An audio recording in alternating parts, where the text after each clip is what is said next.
universo onde todos dominam a magia, um jovem chamado Will sonhava em se tornar um grande feiticeiro. Mas infelizmente, o Will não tinha nem um pouco de magia. E enfrentando as zoações e olhares de desprezo de seus colegas e professores, o Will se sentia um inútil. Mesmo assim, continuava a lutar por seu sonho, empunhando uma espada como o único guerreiro em um mundo de magos, buscando chegar ao topo do mundo da magia, para cumprir uma promessa feita a uma garota especial. Monarca, junte-se a mim nessa jornada, porque esse episódio tá insano. Não se esqueça de se inscrever e deixar o like, para ajudar a gente a alcançar a meta de 500 inscritos. Agora bora pro vídeo. A Academia Mágica, Higarden, era o local onde o talento mágico era topzera, mas tinha um garoto sem muita habilidade tentando se destacar. Ele estava sempre na masmorra, eliminando monstros com sua espada, mesmo sem ter magia. Um dia, durante uma aula, o professor Edward, que era um pé no saco, chamou Will com um monte de insistência porque o garoto estava meio aéreo. Depois de pegar a atenção de Will, pediu para ele fazer uma chama com seu catalisador e ficou frustrado quando Will não conseguiu, o que fez a galera cair na risada. Edward, um verdadeiro chato, comentou que era triste ver um aluno que mal conseguia fazer magia básica. Segundo ele, Will parecia mais um teórico que só sabia anotar as coisas, sem chance de ser útil. Mas aí, um garoto mandou uma chama perfeita, que Edward estava esperando. Edward então mandou Sion se controlar, e Sion, bem debochado, disse que só estava tentando ajudar, porque Will não estava na sua melhor forma. Edward então explicou que nesse mundo, a magia era o poder absoluto, e os heróis eram todos os magos. Se você não tinha talento como Will, não deveria nem estar ali, porque só tinha espaço para os sábios e para os sonhadores que conheciam seus limites. Após a aula, a galera começou a usar o Will, e Sion perguntou se ele não tinha vergonha de ir para a masmorra caçar monstros fracos por crédito. Colette, um amigo de Will, mandou parar com isso e defendeu seu amigo, dizendo que ele era mais legal e esforçado. Colette ainda falou que bondade e esforço não iam fazer de Will um grande mago, e que o sonho dele de ser um mago famoso era meio impossível. Quando saíram, Colette disse para Will ignorar os insultos e que tinha algo estranho com o professor. Will se achava sortudo por ter Colette se preocupando com ele, o que deixou a garota meio envergonhada. Ela respondeu que bajulação não ia levar a lugar nenhum. A garota pergunta se ele sempre fala isso para todo mundo, e o moleque acaba pedindo desculpas.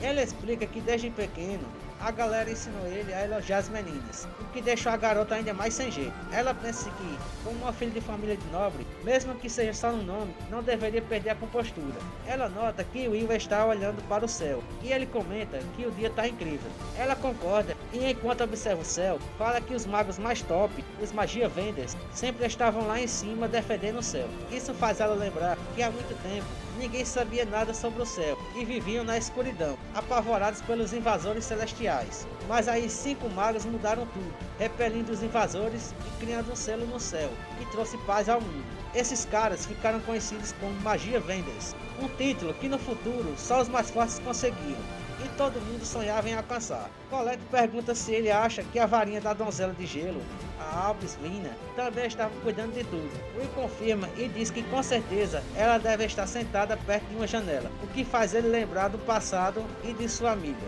Eles estavam conversando sobre o sol e a lua, e a garota comentava sobre como o vermelho do entardecer era incrível em outros lugares.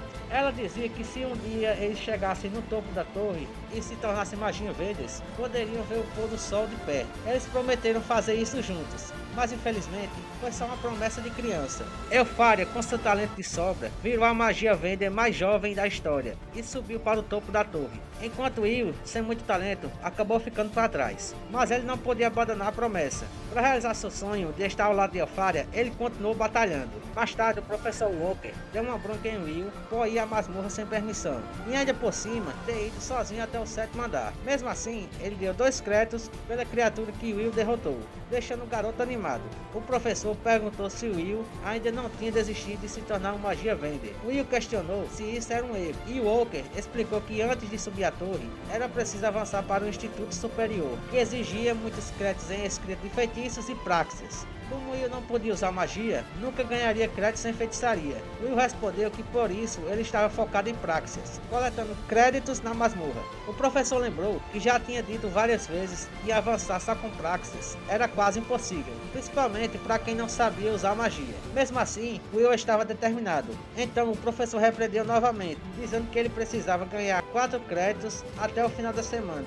para não pôr sua formatura em risco. Will ficou desesperado, procurando freneticamente nas suas anotações por monstros que valessem 4 pontos. O professor mencionou um Baskerville, que dava 4 créditos no 6º andar, e que um aluno teórico ainda não tinha derrotado nenhum. Will ficou tão animado que quase deu um pulo e abraçou o professor, enquanto Sion, ouvindo a conversa, decidiu que ia atrás do monstro para se livrar daquele fracassado sem talento. Naquela noite, Will e Kiki, sua gata, foram para a masmorra. Will estava confiante, já que tinha enfrentado Baskerville antes, mesmo com algumas memórias ruins. Mais adiante, Sion e sua turma se preparam para enfrentar o monstro antes que o inútil chegasse, só para garantir que ele fosse expulso por falta de créditos. Um dos caras perguntou se isso era realmente seguro, o que deixou Sion incomodado, mas o outro garoto disse que Sion era da elite e não era bom mudar o foco. Enquanto caminhava, Sion pensava que um cara que não sabia usar magia não deveria nem comentar sobre magia Vendes, e a presença do Will o irritava ainda mais. Ele se surpreendeu quando o monstro jogou o corpo do seu amigo para longe,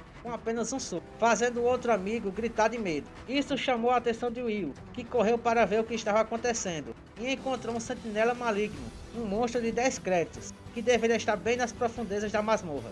E além disso, Sion, que estava tomado pelo pavor, ataca o monstro desesperadamente, mas percebe que sua magia não surtia efeito algum na criatura. Sem dúvida, ele não teria a menor chance. Mesmo assim, Will hesita, se perguntando se realmente deveria ajudá-lo, considerando quantas vezes Sion o havia zombado e humilhado diante de todos. Talvez o melhor fosse apenas fugir, mas então Will escuta a voz de Elfaria, ecoando em seu peito, lembrando-se do momento em que ela disse saber que ele era alguém gentil e o mais corajoso de todos. Ela lhe deu aqueles óculos que sempre carregava. Will, mesmo acreditando que ela estava enganada, pois tudo o que ele queria era ser digno dela e ficar ao seu lado. Ele se sentia apenas um cara comum e sem valor. Quando Sion estava prestes a ser derrotado, Will bloqueia o golpe de uma criatura e declara que por isso se tornaria uma espada solitária. Enquanto isso, Edward corre até Walker, preocupado com Sion e seu grupo, que foram para a masmorra sem permissão. Ele pede ao professor que use seu familiar para encontrá-los, deixando Walker preocupado, que então pergunta em qual andar o garoto poderia estar. Edward responde que seria no 6º andar. O professor fica calmo e comenta que nesse caso não há necessidade de se preocupar, afinal Will estava presente e usou sua magia que mostrava o garoto lutando bravamente contra a criatura. Will atacava sem hesitação, desviava dos golpes esmagadores da criatura e com sua velocidade incrível acertava o monstro, o que fez Sion questionar o que estava acontecendo ali e se aquele era realmente o mesmo Will. Até Edward não podia acreditar no que estava vendo. Walker então menciona que Will era um verdadeiro irregular, com uma força sobre-humana que nenhum mago poderia ter, além de ter um físico tão forte quanto o de um anão, e ainda acima de tudo, uma intuição excepcional para entender as estratégias do inimigo, depois de vê-las apenas uma vez. Will arranca o braço do monstro, enquanto o professor continua falando que embora Will não pudesse usar magia, nesse mundo cheio de magias, ele era o único guerreiro capaz de, com um golpe de sua espada, superar até mesmo um raio. Com a própria espada do monstro, Will corta seu ataque de baforada e o elimina.